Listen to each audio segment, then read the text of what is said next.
અમદાવાદ શહેરની પ્રસિદ્ધ kidney hospital સામે ગુજરાત કોંગ્રેસે ગંભીર આરોપ લગાવ્યા છે। ગુજરાત કોંગ્રેસ પ્રવક્તા પાર્થિવરાજસિંહ કઠવાડિયાએ પ્રેસ કોન્ફરન્સ કરી અસારવા સ્થિત કિડની હોસ્પિટલ સામે ગંભીર આરોપ લગાવ્યા છે। અમદાવાદ શહેરની પ્રસિદ્ધ સરકારી કિડની હોસ્પિટલ સામે ગુજરાત કોંગ્રેસે ગંભીર આરોપ લગાવ્યા છે। ગુજરાત કોંગ્રેસ પ્રવક્તા પાર્થિવરાજસિંહ કઠવાડિયાએ પ્રેસ કોન્ફરન્સ કરી અસારવા સ્થિત કિડની હોસ્પિટલ મામલે ગંભીર આરોપ લગાવ્યા છે। પાર્થિવરાજસિંહ કઠવાડિયાએ પ્રેસ કોન્ફરન્સમાં આરોપ લગાવ્યો હતો કે 1999 થી 2017 દરમિયાન સ્ટેમ સેલના ક્લિનિકલ ટ્રાયલમાં સેંકડો લોકોના મોત થયા છે, તો 2352 લોકો પર ક્લિનિકલ રિસર્ચ નામે અખતરા થયા છે, જેમાં 741 લોકોએ જીવ ગુમાવ્યા છે। તેમણે આરોપ લગાવ્યો હતો કે 18 વર્ષ સુધી હોસ્પિટલમાં ક્લિનિકલ ટ્રાયલ થયા હતા। 2017માં કેન્દ્રની એજન્સીએ પત્ર પણ લખ્યો હતો, જેમાં મંજૂરી વગર થેરાપી થતી હોવાથી બંધ કરવા જણાવાયું હતું। હોસ્પિટલમાં 569 કિડની ટ્રાન્સપ્લાન્ટ ફેલ થયું છે ને 110 દર્દીઓમાં કોમ્પ્લિકેશન થતાં કિડની ટ્રાન્સપ્લાન્ટ રદ થયા છે। ફક્ત 220 લોકોમાં જ કિડની ટ્રાન્સપ્લાન્ટ સફળ થયું હતું તેમ તેમણે જણાવ્યું હતું। તેમણે કહ્યું કે 2 જુલાઈ 2025ના રોજ કેન્દ્રીય એજન્સીએ એક્શન ટેકન જમા કરાવવા આદેશ કર્યો છે। તમામ સત્તાવાર આંકડા કેંગના વર્ષ 2024ના અહેવાલમાં છે। તેમણે આરોપ લગાવ્યો કે ગુજરાતનું આરોગ્ય વિભાગ ઘોર અંધકારમાં ચાલી રહ્યું છે। તેમણે મંજૂરી વગરના ટ્રાયલ મામલે જવાબદાર સામે પગલાં લેવા માંગ કરી હતી અને કહ્યું હતું કે આટલા વર્ષમાં આટલા લોકોના મોતની ઘટના એ ગુનાહિત બેદરકારી છે। ગુજરાત રાજ્યમાં અમદાવાદ શહેરમાં આવેલી આઈટીડીઆરસી હોસ્પિટલમાં કેટલાય વખતથી જે પ્રકારના કૌભાંડો ચાલી રહ્યા છે તેમાં એક ખૂબ ગંભીર ઘટના આપણી સમક્ષ આવી છે।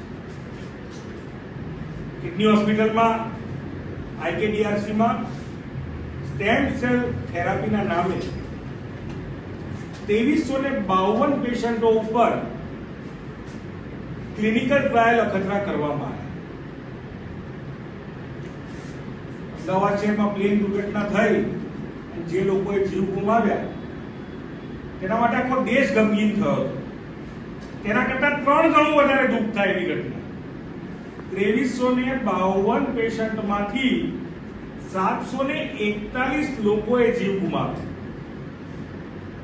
18 વર્ષ સુધી ગુજરાત રાજ્યમાં આ પ્રકારની ક્લિનિકલ ટ્રાયલ ચાલે અને 2017માં કેન્દ્રની નેશનલ એપેક્સ કમિટી ફોર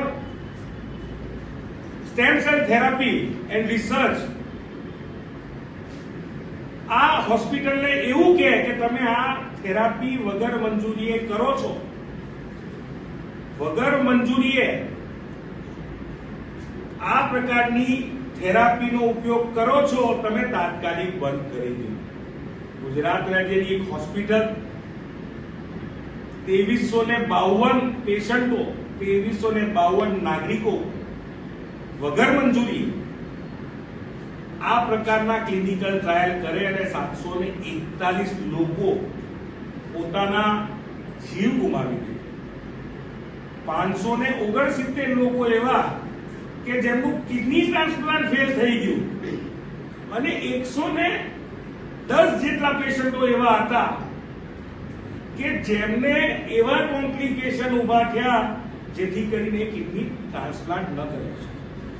આ આખો ડેટા એ કેગના રિપોર્ટમાં આવેલો ડેટા છે અને આ પ્રકારની ગંભીર ઘટના 99 થી 2017 સુધી બની વગર મંજૂરીએ આટલા બધા લોકો ઉપર આ પ્રકારના અખતરા કરવામાં આવ્યા, આટલા નિર્દોષ લોકોએ જીવ ગુમાવ્યા, છતાં પણ છેલ્લા કેટલાય વર્ષોથી આ સરકાર બેરી મૂંગી, આ સરકારનું જેને કહી શકાય કે આરોગ્ય ખાતું ઊંઘી રહ્યું હોય, સૂઈ રહ્યું હોય એવી પરિસ્થિતિ છે। નોટા એટલે કે નેશનલ ઓર્ગન અને ટિશ્યુ ટ્રાન્સપ્લાન્ટ ઓથોરિટી એના ડિરેક્ટરે ગુજરાત સરકારના આરોગ્ય વિભાગને મેલ કરવો પડે। જે પ્રકારે ફરિયાદો ઊભી થઈ, મેલ કરવામાં આવ્યો કે 15 દિવસમાં જે 2 વિદેશી નાગરિકોને બારોબાર તમે કિડની બદલાવી દીધી હતી અને ખોટાના નિયમ બહાર મંજૂરી વગરના જે ક્લિનિકલ ટ્રાયલ સ્ટેમ સેલ થેરાપીના નામે 2352 પેશન્ટ ઉપર કરી દીધા, 741 જીવ ગુમાવ્યા. તે દિશામાં 15 દિવસમાં એક્શન ટેકન રિપોર્ટ જમા કરાવો. એક્શન ટેકન રિપોર્ટ એનો મતલબ એ થાય છે કે આ મંજૂરી વગરના જે પણ ટ્રાયલો થયા છે, નિર્દોષ લોકોએ જીવ ગુમાવ્યા છે, મને એવું લાગે છે કે આ એક ગુનાહિત બેદરકારી છે. ગુજરાત રાજ્યનું આરોગ્ય વિભાગે સફાળા જાગવું પડશે. આ દિશામાં જે પણ લોકો સંડોવાયેલા છે તેની ઉપર કડક પગલાં લેવાય.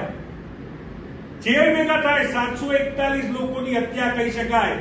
મંજૂરી વગર કરવામાં આવેલા ક્લિનિકલ સ્ટેમ સેલ થેરાપીના નામે 741 લોકોએ જીવ ગુમાવ્યા છે. તે હકીકત આ કેગના રિપોર્ટમાં બહાર આવે છે અને સરકારના, કેન્દ્ર સરકારના નોટાના ડિરેક્ટર એનો આદેશ કરે છે.